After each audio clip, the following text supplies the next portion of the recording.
হয়তো আমি এই কথার কারণে অপ্রিয় হতে পারি, কিন্তু কার কাছে অপ্রিয় হলাম, কার পছন্দ হলো না সেটা মুখ্য না। বৈষম্য বিরোধী ছাত্র আন্দোলনের আহ্বায়ক হাসনাত আব্দুল্লাহ বলেছেন, যারা আগে আন্দোলনের ডাক দিয়ে মাঠ থেকে সরে যেত তারাই এখন আতাতের রাজনীতি ও ভারত নির্ভর কূটনীতির মাধ্যমে আওয়ামী লীগের পুনর্বাসন চায়। বৃহস্পতিবার নিজের ভেরিফাইড ফেসবুক অ্যাকাউন্টে এক পোস্টে এসব কথা লেখেন তিনি। তিনি বলেন, দীর্ঘ 1.5 যুগেরও বেশি সময় ধরে কে কার সাথে ব্যবসা করেছে এবং গ্রেপ্তারের পর কে কার জন্য তদবির করেছে সেই খবরও আমাদের কাছে রয়েছে।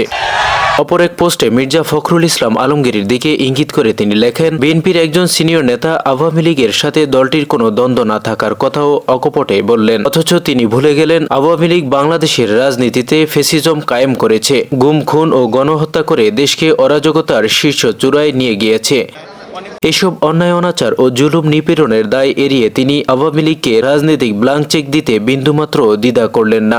আবার তিনি বললেন, আগামী নির্বাচনে আওয়ামী লীগ অংশগ্রহণ করলে বিএনপির কিছু যায় আসে না, অথচ উনি ভুলে গেলেন এই আওয়ামী লীগে নির্বাচনে সাধারণ মানুষের ভোটাধিকার হরণ করেছে। এই আওয়ামী লীগের কারণে বিএনপি বিগত সময়ে নির্বাচনগুলো বর্জন করতে বাধ্য হয়েছে।